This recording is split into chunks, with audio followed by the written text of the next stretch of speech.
Hi hello வணக்கம் மக்களே. இது ஸ்பான்சர்ட் பை பைமோட்.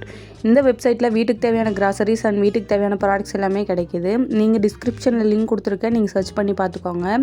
நீங்கள் யாராவது பர்ச்சேஸ் பண்ணி இந்த எக்ஸ்பீரியன்ஸ் இருந்தாலும் எனக்கு கமெண்ட்டில் சொல்லிடுங்க, ஓகேங்களா? வாங்க, முருங்கைக்கீரை பொரியல் வந்து எப்படி டேஸ்ட்டாக செய்கிறது அப்படின்னு சொல்லி பார்க்கலாம். பிடிக்காதவங்களுக்கு கூட இந்த பொரியல் பிடிக்கும். அந்த மாதிரி எப்படி டேஸ்ட்டாக செய்கிறதுன்னு வாங்க பார்க்கலாம். ஒரு கடாய் அடுப்பில் வச்சுக்கோங்க. எண்ணெய் கொஞ்சம் நிறையாவே ஊற்றிக்கோங்க. கீரைக்கு தகுந்த அளவு எண்ணெய் ஊற்றக்கூடாது, கொஞ்சம் அதிகமாக ஊற்றிக்கோங்க, ஓகேங்களா? இப்போது எண்ணெய் நல்லா சூடாகிக்கிட்டும். இந்த முருங்கைக்கீரையில் வந்து நிறைய சத்துக்கள் இருக்குது. ரத்த குறைபாடு இருக்கிறவங்க கூட இந்த முருங்கைக்கீரையை சாப்பிட்லாம். சூப்பு வச்சு கூட குடிக்கலாம். இதை வந்து ஒயிட் ரைஸ் கூட வச்சு சாப்பிடும்போது செம்ம டேஸ்ட்டாக இருக்கும்.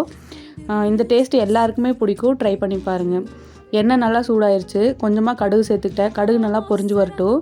பெரிய வெங்காயம் இருக்குது இல்லையா, அதை வந்து நான் பொடி பொடியாக கட் பண்ணி எடுத்து வச்சுருக்கேன். நீங்களும் அது மாதிரி கட் பண்ணி எடுத்து வச்சுக்கோங்க, ஓகேங்களா?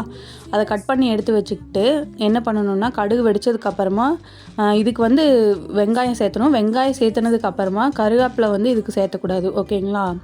தேங்காய் கொஞ்சம் நிறையா துருவிக்கலாம். கடலைப்பருப்பு கொஞ்சம் சேர்த்துக்கோங்க.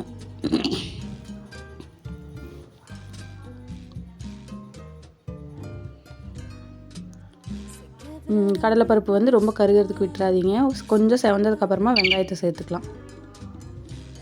பரமிளகா 2 சேர்த்துறேன். உங்களுக்கு காரத்துக்கு தகுந்த மாதிரி சேர்த்துக்கோங்க.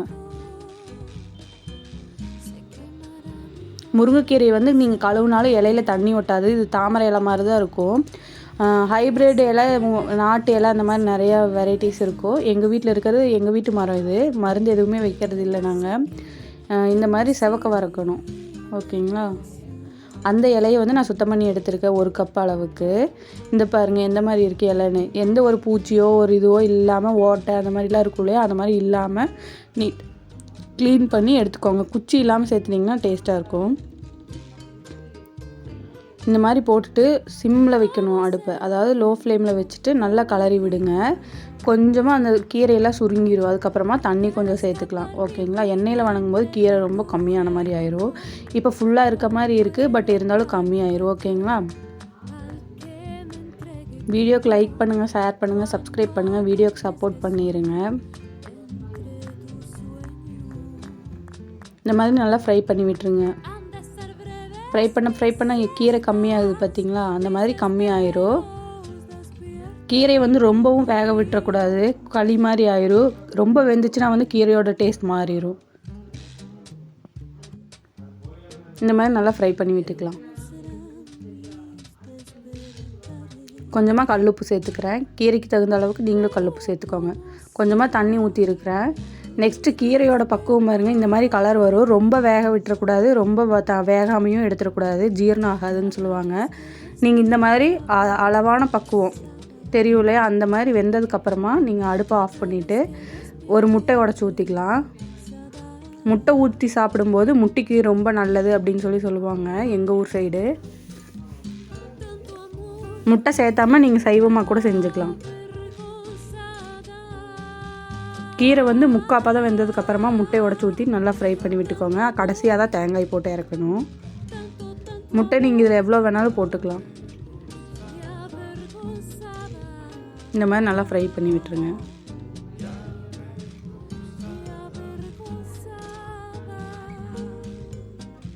கீரை எவ்வளோ இருந்துச்சு, இப்போ எவ்வளோ இருக்குதுன்னு பார்த்தீங்களா? இந்த மாதிரி ரொம்ப கம்மியாயிரும். உங்களுக்கு அது ஆளுகளுக்கு தகுந்த மாதிரி நீங்கள் கீரை உருவி எடுத்துக்கோங்க.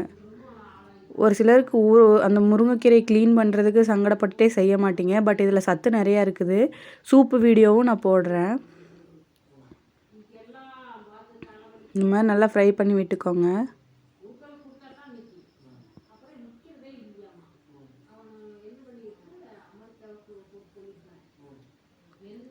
முட்டையோட அந்த பச்சை வாசமும் போயிடணும். முட்டை வந்து அந்த உடச்சி ஊற்றுறோம் இல்லையா, அந்த பக்குவத்துலேயும் இருக்கக்கூடாது. முட்டையும் நல்லா வெந்துடணும். அந்த மாதிரி நல்லா ஃப்ரை பண்ணி விட்டுக்கிட்டே இருங்க. எல்லா இடத்துலையும் முட்டை பட்டிருக்கும்.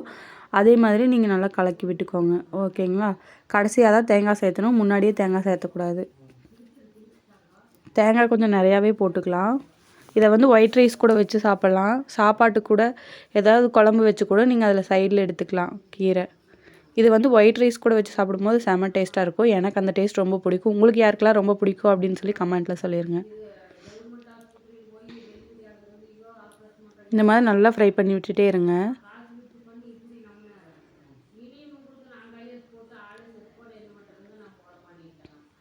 முருங்கைக்கீரையில் இன்னும் நிறையா டிஷ்ஷஸ் பண்ணலாம். அதெல்லாம் பின்னாடி வர வீடியோவில் நான் போடுறேன். இதே பருப்பில் கூட போடலாம்.